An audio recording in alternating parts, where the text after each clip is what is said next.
PSG doit se débarrasser de ces 9 éléments pour rebondir. Numéro 1.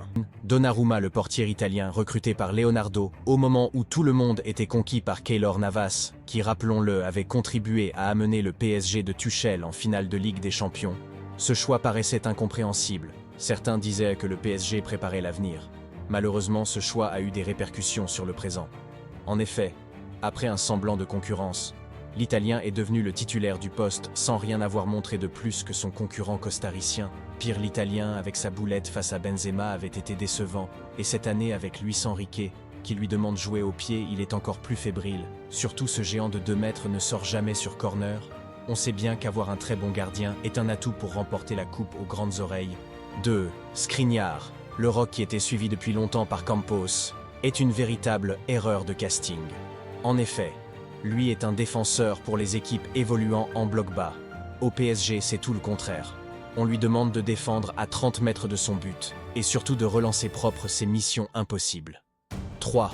On a Fabian Ruiz. L'Espagnol a vécu une saison assez compliquée, comme ses partenaires du milieu de terrain. En Ligue des Champions, il a été peu influent avec le ballon, laissant presque toute la responsabilité du jeu aux autres. Il joue de manière trop neutre et trop prudente, se contentant de passes latérales, le contraire d'un certain Marco Verratti. 4. Carlos Soler, clairement pas au niveau. C'est fort probable que derrière ce transfert se cache une rétrocommission ou une grosse magouille, surtout quand on sait qui a négocié son contrat. 5. Asensio, l'Espagnol est arrivé libre du Real Madrid, ce qui était un indice de l'arnaque, car le Real ne lâche jamais des bons joueurs partir libre chez un concurrent.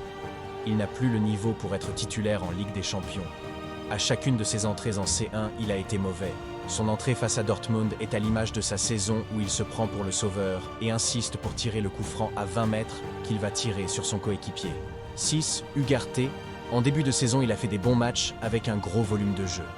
Les footix commençaient déjà à dire que c'était mieux que Verratti.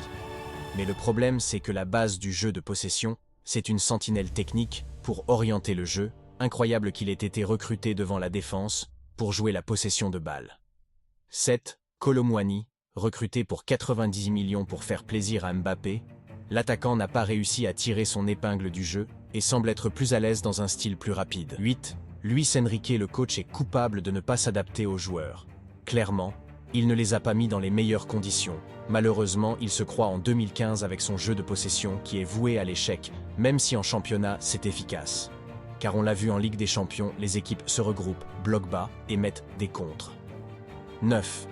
Campos et Jorge Mendes, trouvez-vous normal qu'un directeur sportif recrute 70% de son effectif auprès du même agent?